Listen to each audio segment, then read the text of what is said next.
اللہ نے 12 مہینوں کو بنایا ہے، ان 12 مہینوں میں سے پہلا مہینہ وہ محرم الحرام کا مہینہ ہے، اور ہجری اعتبار سے اسی مہینے سے ہجری سال کا آغاز ہوتا ہے۔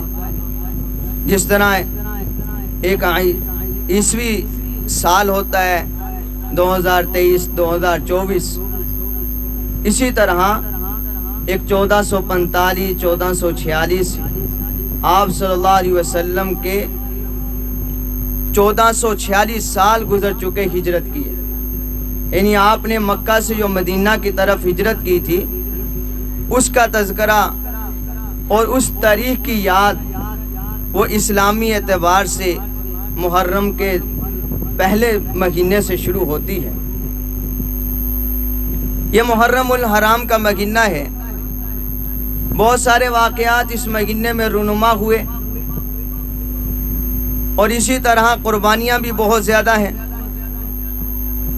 یہ اسلامی اعتبار سے جو پہلا مہینہ ہے اس کے بارے میں یوں آتا ہے کہ ایک مرتبہ امیر المؤمنین خلیفہ ثانی سیدنا عمر بن الخطاب رضی اللہ تعالی عنہ ایک پنچایت میں بیٹھے تھے، تو آپ نے وہاں پنچایت کے اندر ایک ایسا اشٹام دیکھا، ایک ایسی تحریر کو پڑھا جس کے اندر یوں لکھا ہوا تھا کہ فلاں شعبان کو میں نے اتنی رقم یا اتنی چیز اس بندے کو دینی تھی۔ اب یہ نہیں علم تھا کہ وہ سال کون سا تھا، وہ سال گزر چکا ہے یا آئندہ سال ہے یا جو حال میں سال ہے یہ والا ہے۔ تو حضرت عمر بن خطاب رضی اللہ تعالیٰ عنہ نے فرمایا کہ دیکھیں ہر قوم کے اندر کوئی نہ کوئی ایک کیلنڈر جو ہے وہ مختص ہے۔ اب جس طرح عیسائیوں کے اندر ایک کیلنڈر مختص ہے کہ حضرت عیسیٰ علیہ السلام کی ولادت سے انہوں نے کیلنڈر کو بنایا، اور پیچھے جائیں تو حضرت موسیٰ علیہ السلام کو جس وقت اللہ نے نجات دی فرعون سے، انہوں نے اس کو اپنا کیلنڈر بنایا۔ یہ کیلنڈر کا سلسلہ چلتا آ رہا تھا، لیکن مسلمانوں کے پاس کوئی کیلنڈر نہیں تھا۔ اب حضرت عمر رضی اللہ تعالیٰ عنہ نے میٹنگ بلائی، صحابہ کرام بیٹھے، وہاں پر یہ بات طے ہوئی کہ ہم ایک کیلنڈر بنائیں، ایک کہ ہمیں علم ہو کہ یہ کون سا سال ہے۔ تو صحابہ کرام نے مختلف بتایا، کسی نے کہا کہ حضور کی ولادت کو لے لیا جائے کہ جس وقت حضور پیدا ہوئے ہیں اس وقت سے ہماری کیلنڈر کا آغاز ہو جائے، کسی نے کہا کہ فلاں جنگ کو لے لیا جائے، لیکن حضرت عمر بن خطاب رضی اللہ تعالیٰ عنہ نے فرمایا کہ ہم نے کسی قوم کے ساتھ مشابہت اختیار نہیں کرنی، لیکن اس چیز پر پہنچے کہ ہم نے جو ہجرت رسول اللہ صلی اللہ علیہ وسلم نے کی تھی اس دن سے، اس تاریخ سے اس کیلنڈر کا آغاز کرتے۔ اب اس وقت سے اس تاریخ کا آغاز ہوا، 1446 جو ہجری ہے یہ سال اسلامی اعتبار سے اس کا آغاز ہو چکا ہے۔ تو محرم الحرام کے مہینے کے اندر جس طرح حضرت حسین رضی اللہ تعالیٰ عنہ کی شہادت نظر آتی ہے، اسی طرح ایک اور مرد قلندر حضور علیہ السلام کے صحابی، حضور علیہ السلام کے صحابی رسول خلیفہ ثانی حضرت عمر بن خطاب رضی اللہ تعالیٰ عنہ، ان کی شہادت بھی نظر آتی ہے۔ حضرت عمر فاروق رضی اللہ تعالیٰ عنہ کون تھے، ان کی عظمت کیا تھی، ان کی فضیلت کیا تھی، ان کی شان کیا تھی، ان کی تاریخ کیا تھی؟ حضرت عمر وہ شخص تھے جن کو قرآن اپنے انداز میں یوں کہتا ہے کہ محمد الرسول اللہ والذین معہ اشداء علی الکفار رحماء بینہم، کہ حضور کے ساتھیوں میں سے بعض ساتھی جو تھے وہ نرم تھے، بعض سخت تھے۔ اب سخت کون تھے؟ حضرت عمر رضی اللہ تعالیٰ عنہ کافروں کے لیے بارے میں بہت سخت تھے، اور حضرت عمر رضی اللہ تعالیٰ عنہ وہ شخص ہیں جن کے بارے میں اللہ کے نبی نے دعا کی، اللہم اعز الاسلام بعمر بن الخطاب او عمر بن الحشام، کہ حضرت عمر رضی اللہ تعالیٰ عنہ اپنے گھر سے نکلے، ہاتھ میں تلوار ہے، ننگی تلوار لے کر گھوڑے پہ سوار ہو کر عمر بن خطاب جا رہے تھے۔ ابھی رستے میں تھے، ایک شخص ملا، فرمایا عمر کہاں جا رہے ہو؟ فرمایا کہ میں حضور علیہ السلام جس نے آ کر یہ کہا کہ میں نبی ہوں اور پوری قوم میں تفریق ڈال دی ہے، میں اس نبی کو نعوذ باللہ اس دھرتی سے ختم کرنے کے لیے جا رہا ہوں۔ حضرت عمر جا رہے تھے، لیکن اس شخص نے کہا اے عمر تو اس نبی کو ختم کرنے کے لیے جا رہا ہے، جا پہلے اپنے گھر کے اندر نظر ڈال کہ تیری بہن وہ اس نبی کا کلمہ پڑھ چکی ہے، تیری بہن اس نبی کا قرآن پڑھ چکی ہے۔ حضرت عمر رضی اللہ تعالیٰ عنہ نے اپنے گھوڑے کی لگام کو اس طرف موڑ کر اپنی بہن کے گھر کے دروازے پہ پہنچ کر جب نیچے اترے، دروازہ کھٹکایا ہے تو میرے بھائیوں حضرت عمر کی بہن اور ان کے خامد دونوں اندر بیٹھ کر اللہ کا قرآن پڑھ رہے تھے۔ جب آواز آئی دروازہ کھٹکنے کی، پوچھا گیا من دق الباب، کون ہے دروازے پہ؟ حضرت عمر رضی اللہ تعالیٰ عنہ کی آواز سن کر وہاں ایک صحابی رسول بھی بیٹھے تھے جو ان دونوں کو قرآن پڑھا رہے تھے۔ فرمایا کہ وہ اٹھے اور چھپ گئے۔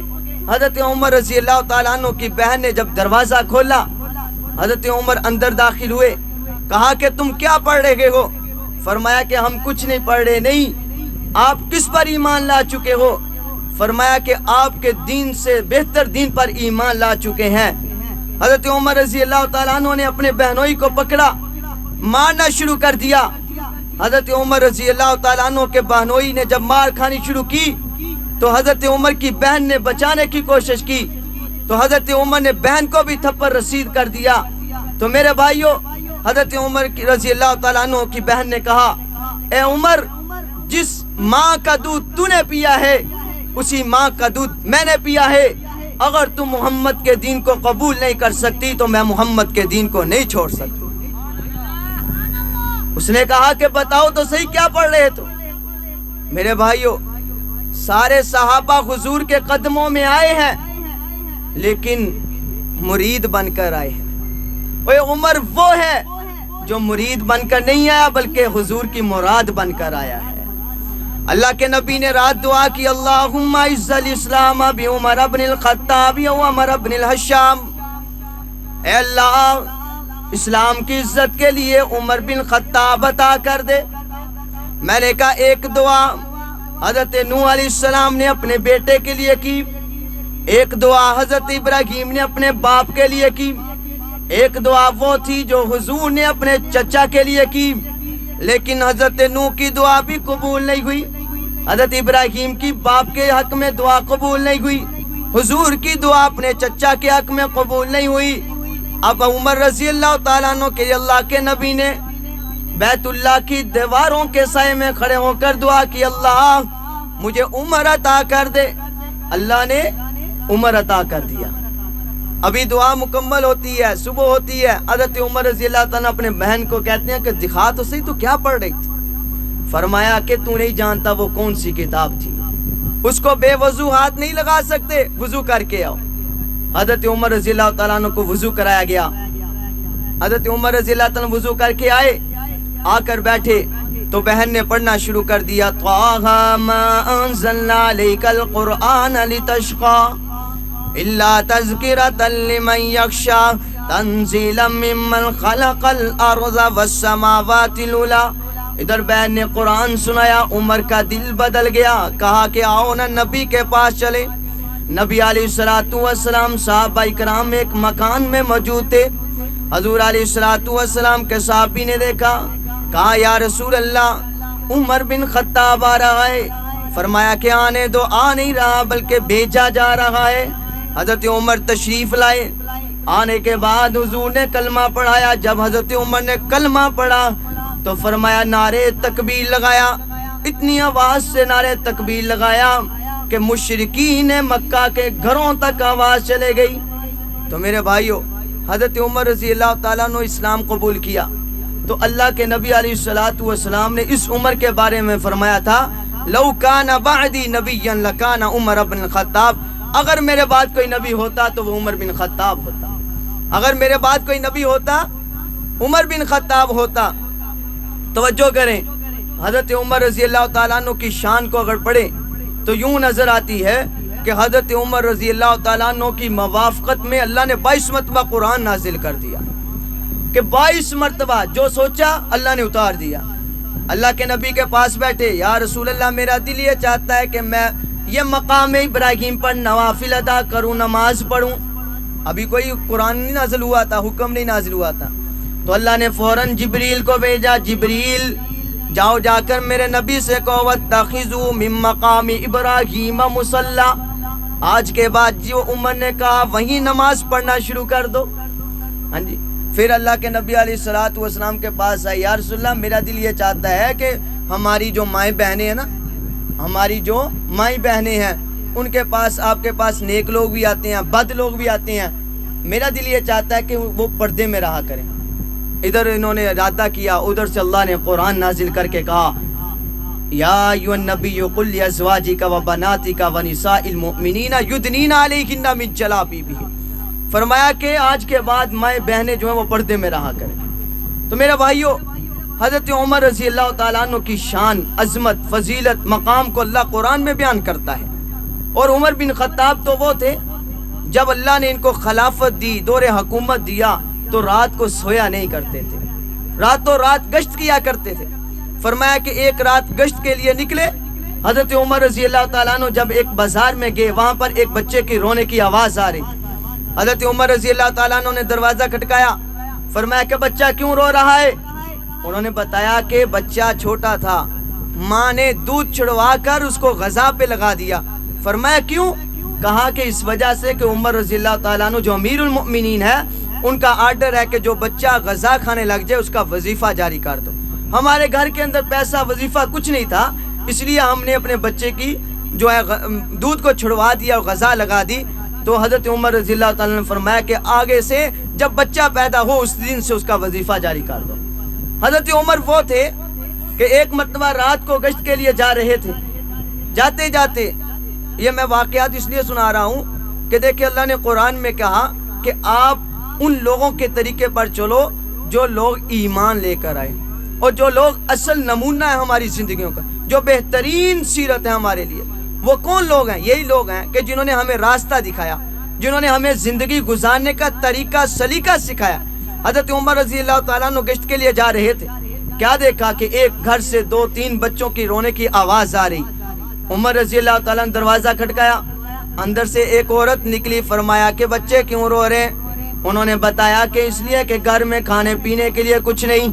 حضرت عمر رضی اللہ تعالیٰ عنہ نے فرمایا کہ ٹھہر جاؤ، اپنے غلام اسلم کو ساتھ لیا، بیت المال میں تشریف لے کر گئے، جا کر وہاں سے کھانا پانی اٹھایا، اٹھا کر واپس آنے لگے۔ غلام نے کہا کہ آقا جی، امیر المؤمنین جی، آپ مجھے دیجئے، میں اپنے کندھوں پہ اٹھا کر لے کر جاؤں۔ فرمایا وَلَا تَزِرُ وَازِرَةٌ وِزْرَ أُخْرَى، فرمایا کہ کل قیامت کے دن کوئی کسی کا بوجھ نہیں اٹھائے گا، میں اپنا بوجھ خود اٹھاؤں گا۔ حضرت عمر رضی اللہ تعالیٰ عنہ وہاں لے کر آئے، آ کر ہنڈی بنانی شروع کی، سالن پکایا، پکا کر بچوں کو دیا، بچوں نے کھایا، کھا کر سو گئے۔ حضرت عمر رضی اللہ تعالیٰ عنہ فرمانے لگے کہ جب بچوں کو نیند آئی تو مجھے سکون آیا، اور میں نے کہا یا اللہ میں کتنا ظلم کر رہا ہوں ان بچوں کو۔ حضرت عمر رضی اللہ تعالیٰ عنہ وہ صحابی رسول ہیں، فرمایا کہ ایک رات آپ گشت کے لیے جا رہے تھے، آپ نے دیکھا کہ ایک ماں اور بیٹی آپس میں مکالمہ کر رہی ہیں۔ مکالمہ کیا ہو رہا ہے؟ ماں کہتی ہے کہ بیٹی جلدی پانی لے کر آؤ، دودھ میں ڈالیں اور دودھ کو زیادہ کر کے ہم زیادہ پیسے کما سکیں۔ حضرت عمر رضی اللہ تعالیٰ عنہ دروازے میں کھڑے تھے۔ اب بیٹی نے کہا کہ ماں جی جلدی کیوں؟ کہتی کہ کہیں عمر نہ آ جائے۔ فرمایا ماں جی آپ عمر سے تو ڈرتی ہو، لیکن عمر کے رب سے کیوں نہیں ڈرتی؟ آپ اپنے دلوں کے اندر عمر کے رب کا ڈر ڈالو۔ فرمایا عمر رضی اللہ تعالیٰ عنہ نشان لگا کر چلے گئے۔ صبح ہوئی، آپ نے ان دونوں کو بلایا، بلا کر آپ نے کہا، ادھر ان دونوں کو کھڑا کر لیا، ادھر اپنے بیٹوں کو بلایا، بلا کر کہا کہ میرے بیٹو تم میں سے اس بچی کے ساتھ کون رشتہ کرنا چاہتا ہے؟ ایک بیٹے جس کا نام عاصم تھا، انہوں نے کہا میں رشتہ کروں گا۔ حضرت عمر نے ان کے ساتھ نکاح کر دیا۔ جب نکاح ہوا اس کے بعد ان کے جہاں جو بیٹی پیدا ہوئی، اس بیٹی کے گھر میں اللہ نے جس بچے کو پیدا کیا اس کا نام عمر بن عبدالعزیز تھا۔ اس بچے کا نام عمر بن عبدالعزیز تھا۔ میرے عزیزو، یہ حضرت عمر رضی اللہ تعالیٰ عنہ کی شان تھی، عظمت تھی کہ جو راتوں کو سویا نہیں کرتے تھے، راتوں کو تہجد تو پڑھتے تھے، راتوں کو گشت دیا کرتے تھے، کہیں میرے ہوتے ہوئے، میری خلافت کے ہوتے ہوئے کوئی کتا بھی بھوکا نہ مر جائے۔ یہ لوگ تھے جن کی سیرت ہمارے لیے بہترین نمونہ ہے۔ میرے بھائی، اسی شخص کو اس پہلے محرم میں شہید کیا گیا، اس کا انتقال پہلے محرم کو ہوتا ہے۔ میرے عزیزو، یہ حضرت عمر تو وہ شخص تھے۔ حضرت عمر رضی اللہ تعالیٰ عنہ کے بارے میں آتا ہے کہ ایک گورنر آیا، ایک گورنر نے اپنا قاصد بھیجا 3 چیزیں دے کر، ایک زہر کی شیشی، ایک خوشبو اور ایک خوبصورت لونڈی دی۔ کہا کہ جا کر مدینہ کی دھرتی پہ جو امیر المؤمنین ہے اس کو جا کر یہ تینوں چیزوں دے دو۔ حضرت عمر رضی اللہ تعالیٰ عنہ کے پاس وہ شخص آتا ہے مدینہ منورہ کی دھرتی پہ، آ کر پوچھتا ہے اوے آپ لوگوں کا سردار کہاں ہے؟ صحابہ نے کہا کہ ہمارا سردار نہیں ہوا کرتا بلکہ ہمارا امیر المؤمنین ہوا کرتا ہے۔ انہوں نے کہا آپ کا امیر المؤمنین کدھر ہے؟ تو صحابہ نے کہا وہ مسجد نبوی کی دیواریں بن رہی ہیں، وہاں گارے کے اندر کھڑا ہوا ہے۔ میرے عزیزو، وہ جو قاصد آیا تھا وہ آ کر حضرت عمر کے قریب کھڑا ہوا، کیا دیکھتا ہے کہ وقت کا بادشاہ ہے، وقت کا امیر المؤمنین ہے جس کا نام عمر بن خطاب ہے، وہ مٹی کے اندر کھڑا ہو کر لوگوں کو گاڑا دے رہا ہے اور مسجد نبوی کی دیواریں بن رہی ہیں۔ اس نے کہا امیر المؤمنین، یہ 3 چیزیں لے کر آیا ہوں۔ ایک زہر ہے، ایسی زہر ہے کہ اگر آپ دشمن کی طرف دور سے پھینک دے دشمن مر جائے گا۔ یہ خوشبو ہے، بہت تیز خوشبو ہے، یہ خوبصورت لونڈی ہے۔ حضرت عمر رضی اللہ تعالیٰ عنہ نے خوشبو کو پکڑا اور اسی گارے کے اندر ملا دیا، مسجد نبوی کی دیوار میں خوشبو کر دی، اور جو لونڈی تھی خوبصورت عورت تھی۔ حضرت عمر نے کہا او میرے مزدوروں، تم میں سے کوئی ایسا شخص تو نہیں جس کی شادی نہ ہوئی ہو؟ تو ایک صحابی نے کہا میرا نکاح نہیں ہوا۔ حضرت عمر نے اس عورت کا نکاح اس کے ساتھ کر دیا۔ میرے بھائی، حضرت عمر نے زہر کی شیشی پکڑی، بسم اللہ الرحمن الرحیم پڑھ کے اس کو پی لیا۔ وہ جو قاصد آیا تھا بے ہوش ہو کر گر گیا۔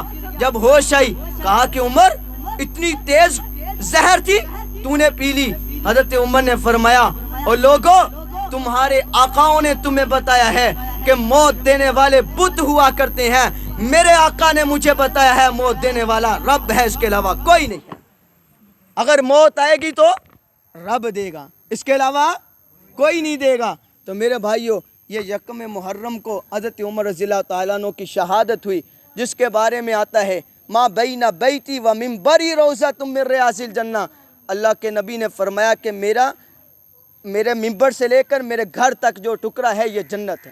آج حضرت عمر فاروق اسی ٹکڑے کے اندر آرام فرما ہے، اسی جنت کے اندر آرام فرما ہے۔ اللہ کے نبی نے فرمایا تھا خلقنا من تراب، میں اور میرے یہ صحابہ ایک مٹی سے بنائے گئے۔ حضور علیہ السلام، ابو بکر صدیق، عمر فاروق، تینوں ایک مٹی سے بنائے گئے اور ایک ہی مٹی میں دفن کیا گیا۔ تو میرے بھائیوں، یہ عاشوراء کا جو دن ہے، یہ 10 محرم جو آئے گا، اس دن رسول اللہ صلی اللہ علیہ وسلم کا عمل یہ تھا کہ روزہ رکھا کرتے تھے۔ آپ صلی اللہ علیہ وسلم اس دن روزہ رکھا کرتے تھے۔ اور اسی طرح ایک ضعیف روایت میں یہ آیا ہے کہ آپ صلی اللہ علیہ وسلم اس دن جو ہے، آپ صلی اللہ علیہ وسلم نے فرمایا کہ اپنے گھروں کے اندر فراوانی کرو، زیادہ کھانا پکاؤ۔ یہ ضعیف روایت ہے، لیکن صحابہ کرام اور علماء کرام نے یہ لکھا ہے کہ اگر ہم یہ عمل کریں تو اللہ تعالیٰ ہمارے گھروں کے اندر پورا سال فراوانی کرے گا۔ تو اس لیے اللہ تعالیٰ سے دعا ہے کہ اللہ تعالیٰ ہمیں عمل کرنے کی توفیق عطا فرمائے۔ موسم خراب ہے، سنتے ادا فرمائے۔